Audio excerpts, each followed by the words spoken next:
Assalamualaikum warahmatullahi wabarakatuh. Homeschooling Tunas Karya Bangsa HSTKB TV. Apa kabar semuanya? Sehat ya?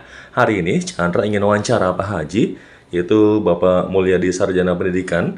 Beliau adalah Kepala Homeschooling Tunas Karya Bangsa. Assalamualaikum Pak Haji. Waalaikumsalam warahmatullahi wabarakatuh. Pak Haji, apa kabar Pak Haji? Alhamdulillah sehat dan selalu semangat. Luar biasa. Pak Haji, Chandra mau bertanya dong tentang visi misi dari Homeschooling Tunas Karya Bangsa itu apa sih? Karena memang visi misi itu adalah sebuah atau sesuatu yang sangat penting bagi sebuah sekolah, Pak Haji.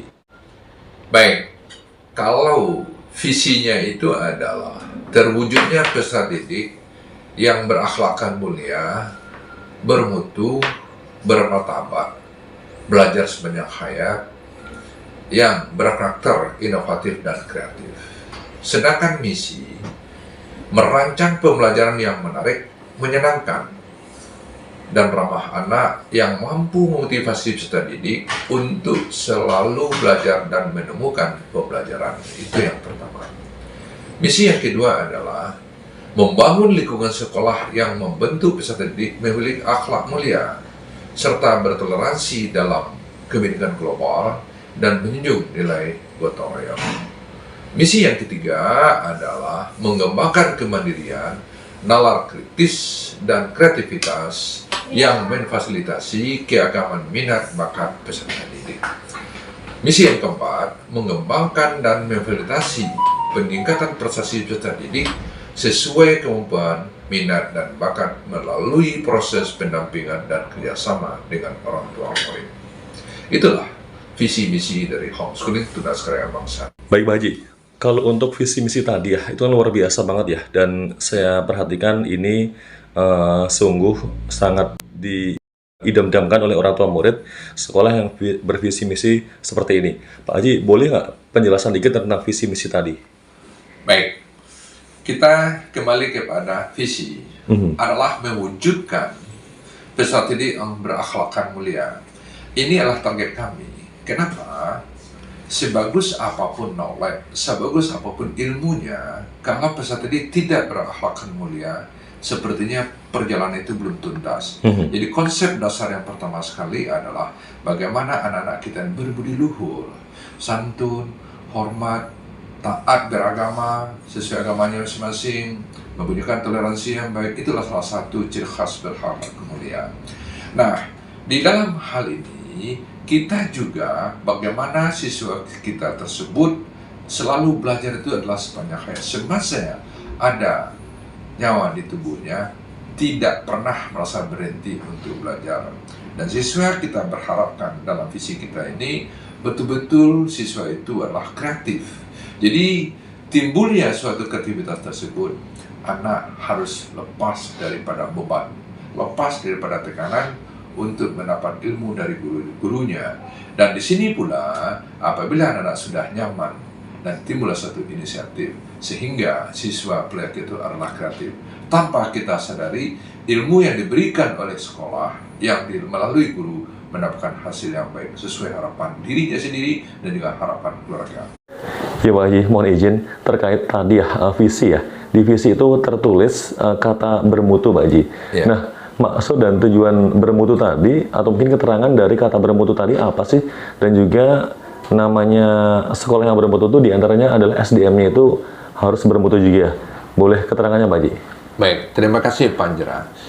Memang visi kita utama itu adalah bagaimana mewujudkan mutu daripada sekolah kami. Nah, hal ini adalah kami tetap berpegang sesuai berdasarkan Undang-Undang Nomor 20 Tahun 2003 tentang Sistem Pendidikan Nasional. Nah, di sana bagaimanakah sekolah itu bermutu tidak? Kita harus memenuhi ada 8 standar. Yang satu adalah standar isi. Di sekolah kami, Homeschooling Tunas Karya Bangsa, isi itu betul-betul berbobot. Bagaimana kita membuat kerangka pembelajaran, struktur kurikulum. Nah, kurikulum yang kita pakai yang selama ini sesuai dengan acuan dari pemerintah adalah kurikulum K13. Tadi kita bahas tentang masalah standar isi. Kemudian adalah standar proses. Standar proses ini yang paling penting. Proses yang pertama, kita di sini setiap siswa tersebut dilakukan proses kegiatan belajar mengajar, ada satu proses itu adalah tatap muka. Nah, mulai tatap muka, di kami standarnya itu satu kelas hanya 4, maksimal 4 siswa. Kenapa? Karena memang tujuan kami itu bagaimana siswa betul-betul bisa mendapat resapan asupan materi oleh pada guru, betul-betul siswa bisa memahami apa yang dipelajari selama ini. Bahkan juga setelah kita lihat dan kita evaluasi, apakah siswa yang satu kelas per 4 ini adalah bisa bersama atau tidak. Karena adalah tim proses pembelajaran benar-benar satu tim. Dengan sendirinya kita juga akan pilah dan pisah lagi. Ada satu kelas hanya satu orang, itulah privat. Ada satu kelas itu adalah berdua, ada satu kelas itu adalah bertiga, maksimal adalah 4. Dan di dalam kelas tersebut sesuai bakat dan kemampuan baik karakter maupun tingkat emosional maupun inteligensi daripada siswa tersebut. Itu tentang masalah standar proses. Kemudian hasil proses tersebut juga akan kita evaluasi apakah sudah mencapai daripada target yang kita harapkan nama kita kemampuan minimum. Kalau seandainya belum, kita lakukan lagi, itu adalah pendalaman materi. Itu tentang masalah proses. Dan berikutnya lagi adalah SKL, adalah standar kompetisi kelulusan. Siswa yang kita ajarkan ini harus memiliki standar. Nah, standar siswa ini kita lihat dari kemampuan siswa tersebut. Satu, apakah siswa ini punya kemampuannya sama? Otomatis saja tidak. Nah, sesuai psikolog, Wissler mengatakan bahwa ukuran daripada kemampuan siswa itu beraneka ragam. Baik daripada pertama dari berdoin, naik di bawah rata-rata, kemudian rata-rata, di atas rata-rata, bahkan itu dikatakan jenius dan super jenius. Nah, inilah kita capaian pembelajaran itu sesuai dengan kemampuan anak tersebut. Didukung lagi kita mencapai suatu kelulusan itu adalah bakat minat daripada siswa tersebut. Nah, di sini mengatakan, apakah orang jago matematik itu adalah siswa pintar? Belum tentu. Apakah siswa tidak bisa matematik itu adalah siswanya tidak mampu? Belum tentu. Maka kami memiliki satu metode, tetap memiliki adalah standar kompetisi kelulusan. Dan berikut lagi adalah keempat, itulah standar pendidik dan kependidikan. Alhamdulillah bahwa di homeschooling tunanetra bangsa tersebut memiliki guru minimal S1, bahkan ada 4 orang itu S2 dari 12 guru yang ada saat ini. Nah, untuk menjadi guru di sini melalui proses yang cukup serius. Pertama adalah tes uji materi, yang kemudian tes uji manajemen pendidikan, yang ketiga tes itu adalah uji psikologi. Nah, hal inilah standar yang kita harapkan. Kenapa? Karena tak lepas daripada mutu tersebut. Nah, hal ini ditambah lagi dengan kita didukung oleh tenaga kependidikan. Nah, di sekolah kami juga memiliki tim administrasi, ada 3 orang. Satu adalah bagian penjadwalan terhadap siswa. Kemudian yang kedua ada litbang.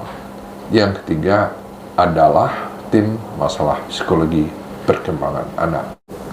Untuk berikutnya lagi adalah standar sarana dan prasarana. Nah, ini sangat penting buat satuan pendidikan untuk sarana dan prasarana. Bahwa di homeschooling tunanetra bangsa, sarananya memiliki ada 11 kelas dengan ukuran adalah 4x4 dengan maksimal siswanya 4 orang. Kemudian difasilitasi dengan website. Jadi siswa juga akan bisa melihat data dan program yang diberikan oleh pada sekolah. Kemudian berikutnya lagi, inilah untuk kita bagaimana siswa itu bisa belajar di mana saja dan kapan saja. Kita juga memberikan sarana melalui sistem media daring, itu adalah Zoom. Jadi siswa belajar tatap muka tetapi tidak bertemu langsung kepada gurunya. Nah, hal ini juga kita lakukan. Itu pun Zoom hanya 1 maksimal 4 orang. satu ruangan Zoom. Jadi betul-betul siswa itu dapat materi yang diberikan kepada sekolah.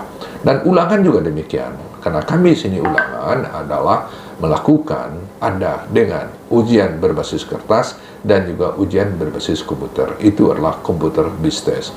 Jadi di mana saja, kapan saja bisa itu belajar. Jadi kita tidak memakai itu Google Classroom. Kenapa? Google Classroom itu banyak berikan peluang kesempatan siswa untuk buka buku dan juga minta googling. Nah, kalau kita pakai CBT, kita running tag. Jadi dia misalnya satu soal tersebut diberikan 1-2 menit. Jika waktu 2 menit tidak akan bisa menjawab, dia akan soal itu turun ke bawah sehingga siswa tidak bisa untuk mencontek ataupun mencari materi jawaban tempat yang lain. Nah, apalagi dengan saat ini, kita juga kepada siswa, kita bikinkan itu menggunakan link sendiri. Jadi, orang tua murid juga akan bisa mencek sejauh mana dan apa masalah PR, tugas yang diberikan kepada sekolah. Apalagi kita di sini, satu kelas itu hanya 4 orang dengan sarana adanya AC, InFocus, dan juga screen. Ditambah lagi didukung dengan adanya perpustakaan untuk menambah wawasan siswa untuk belajar. Dan kita juga memberikan sarana kepada siswa yang saat ini adalah adanya kegiatan ekstrakurikuler seperti futsal. Jadi siswa hanya tidak semata-mata hanya belajar dan belajar. Dan berikutnya lagi kita juga dukung kepada siswa ini proses belajar TIK. Konsep dasar kami hanya 4. Yaitu adalah Word dan Excel ditambah membuat PowerPoint ditambah belajar dengan 10 jari. Jadi siswa yang tulisannya tidak sesuai yang diinginkan, sulit untuk menulis, kami latih siswa tersebut untuk bisa mengetik 10 jari. Nah, hal ini sangat bagus buat anak-anak kita karena itu adalah standar yang kita harapkan kepada siswa, dilengkapi dengan sarana yang lengkap. Apalagi kami memiliki 4 ada ruang 1 ruang admin, ruang tamu, ruang sekolah, ruang guru, ruang litbang, dan ruang pelajar. Dan satu kelas itu dibantu dengan adanya fasilitas PC atau komputer, tambah dengan ada perpustakaan, dan juga hal inilah yang membuat anak untuk mencapai satu mutu. Dan berikutnya lagi masalah pengelolaan. Alhamdulillah kami pengelolaan sekolah kami ini betul-betul itu didukung orang-orang profesional, baik daripada guru-guru, begitu juga tenaga pendidik dan juga tenaga pendidikan. Ditambah dengan manajemen yang baik, dengan sendirinya hasil yang kita harapkan itu dapat sesuai harapan kita semua. Dan berikutnya lagi adalah pembiayaan. Nah, kalau kata masalah pembiayaan, kita mandiri, jadi swadaya daripada orang tua murid. Yang terakhir itulah standar penilaian, hasil dari output daripada input dan proses. Nah, penilaian ini sangat menentukan kelanjutan daripada sekolah dan maupun guru dan siswanya. Tapi yang paling penting adalah siswa.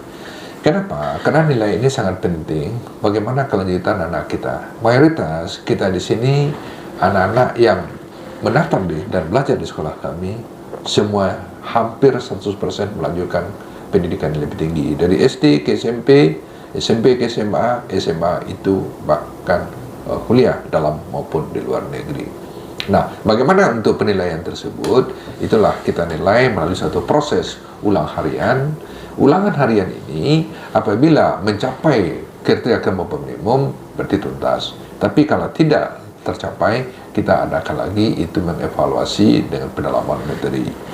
Nah, kelebihan kita penilaian ini adalah kemampuan kerja siswa itu betul-betul berdasarkan bakat minat kemampuan. Jadi kita satu kelas, satu tingkat, satu program tidak sama penilaiannya. Itu berbeda kepada kemampuan siswa tersebut.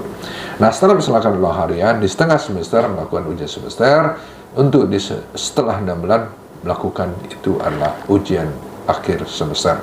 Nah, ini hasil tersebut diberikan satu adalah rapor. Jadi kita tengah semester dan ulang harian itu diberikan diinput dalam suatu data.